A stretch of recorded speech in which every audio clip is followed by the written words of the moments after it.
Now a time to come together for one purpose, to realize the prophecy of Isaiah. Ce qui se passe à Gaza actuellement et ce qui va se passer était prévu par Israël depuis toujours. J'ai retrouvé une vidéo qui date de 2001 dans laquelle Benjamin Netanyahou, qui est en famille, nous dévoile de manière la plus décomplexée comment va-t-il s'y prendre pour exterminer le peuple gazaoui. לא העיקרי, קודם כל לתת להם מכות, לא רק מכות כל כך מכילות, שהמחיר יהיה כבד מנשוא. כרגע המחיר לא כבד מנשוא. ההתקפה רבת היקף ברשות הפלסטינית. זה גם לפחד שהכל מתמוטט. לא פוחדים, צוחקים להם, יראו לנו לתוך הישב וצחוק ופשוט הם לא פוחדים לסובב. זה מה שמביא אותם שהם בעדינו, אבל כאילו... לא יפריעו. On peut se poser la question, mais pourquoi un peuple qui a subi lui-même des horreurs, l'ignominie, il y a de cela 80 ans? Les ghettos. C'est ici que les nazis ont choisi d'isoler leurs futures victimes du reste du monde. De les affamer peu à peu. Avant bientôt de décider de les assassiner en masse. Ne lui pose aucun problème de reproduire cette ignominie sur un peuple qui n'a rien demandé. Que la situation humanitaire est toujours catastrophique. Il n'y a pas de médicaments, il n'y a pas d'électricité depuis 19 jours. Les passages sont fermés et avec la pénurie, le manque de nourriture, d'électricité, d'eau, donc situation catastrophique. Eh bien la réponse, elle est toute simple. C'est qu'en fait, ce qu'ils ont subi est un prétexte pour pouvoir s'établir sur la terre promise, selon eux, par Dieu, dont ils rêvaient tant. Car le sionisme n'est pas un projet qui date de la Seconde Guerre mondiale. Non, c'est un projet religieux qui date d'il y a au moins 2000 ans. Pourquoi veulent-ils reconquérir cette terre et pourquoi ils usent de tous les moyens pour pouvoir la reconquérir? Tu dois apprendre deux notions importantes dans leur religion, qui s'appelle premièrement le Galout et la Géoula. Le peuple d'Israël a l'intime conviction qu'il a été élu par Dieu au-dessus des autres peuples, mais ils sont dans un état d'exil. Ils sont condamnés à subir souffrance et errance durant un temps indéterminé. Il y a quelque chose qui peut les délivrer. Ils s'appellent ça la rédemption qu'ils appellent la Géoula. Et la Géoula a des conditions. C'est qu'il faut qu'ils hâtent la venue du Mashiach, comme ils appellent, du Messie.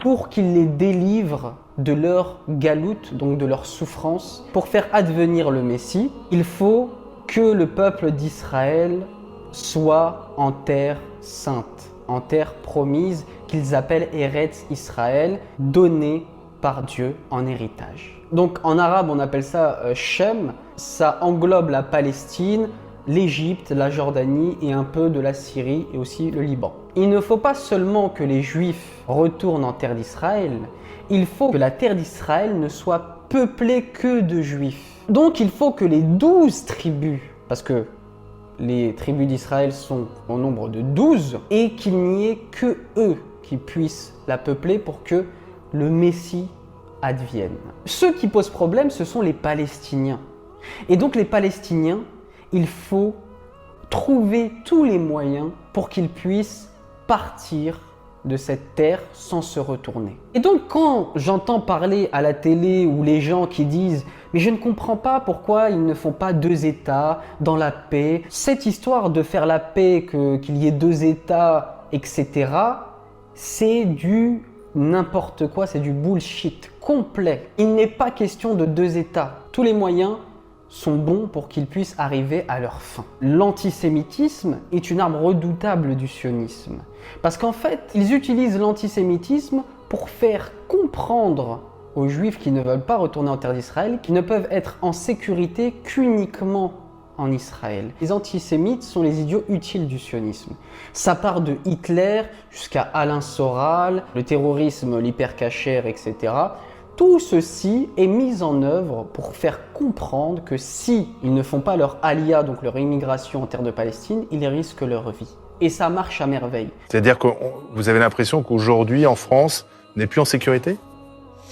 Alors, je pense qu'on doit faire encore plus attention qu'avant. Je dirais pas jusqu'à dire que j'ai peur de sortir parce que ce serait le terrorisme qui aurait gagné dans ces cas-là. Mais c'est vrai que on sent qu'on est moins en sécurité qu'avant, en tout cas. C'est pour ça qu'il ne faut pas tomber dans ce piège de l'antisémitisme primaire. Petit aparté, cela va sans dire que leur Messie, c'est notre Dajjal, c'est notre Antéchrist. D'accord ? C'est l'Antéchrist qu'ils attendent parce qu'ils ont refusé de reconnaître Isa ibn Maryam, Jésus, fils de Marie, comme étant le Messie légitime. Et Isa ibn Maryam qui va détruire cet Antéchrist aux portes de l'Aude, comme il est écrit dans un hadith. C'est l'Antéchrist qu'ils attendent. Et tout est fait pour préparer l'Antéchrist et pour que les conditions soient réunies pour qu'il puisse établir son royaume. Il doit régner dans toute la terre pendant 40 ans, à notre échelle, est environ à 1 an et quelques mois, je crois, 1 an et 2 ou 3 mois. Tous les sujets politiques que vous voyez à la télé ont pour essence une idéologie religieuse et messianiste, c'est-à-dire athée l'antéchrist. Par exemple, l'immigration a pour but de détruire la chrétienté, donc les Européens, qu'ils appellent Édom, et Édom, ils les détestent au plus profond de leur cœur. Donc c'est pour cela qu'il y a une immigration de masse. Et ça me tue quand je vois les fachos, les gens d'extrême droite défendre Israël, alors que ces gens-là vous crachent à la gueule et vous détestent et veulent uniquement votre anéantissement. Ce que je vous ai dit tout à l'heure, c'est marqué dans Sanhedrin. Le Mashiach viendra que quand Édom, l'Europe, la chrétienté sera totalement tombée. Donc je vous pose la question, c'est une bonne nouvelle que l'islam envahisse l'Europe ? C'est une excellente nouvelle, ça annonce la venue de Mashiach. En termes de masochisme, j'ai pas vu pire. Le réchauffement climatique, également. Pourquoi ? Parce que avant que l'Antéchrist sorte, il va avoir une famine, il va avoir la sécheresse. On vous prépare psychologiquement au réchauffement climatique lorsqu'il n'y aura plus rien à becqueter et que l'Antéchrist viendra et fera pleuvoir du ciel et sortir de la terre des fruits, etc. pour être embrigadé par lui. Il y a aussi les épidémies, le Covid-19. Ça va être des sujets traités prochainement dans d'autres vidéos de manière plus approfondie. D'ailleurs, abonne-toi si ce n'est pas fait pour que tu ne puisses rien rater et tout comprendre. Ce conflit, enfin cette hagra israélienne envers les Palestiniens, est le moteur du monde. C'est cette question fondamentale qui régit toutes les politiques que nous voyons à la télé. Voilà.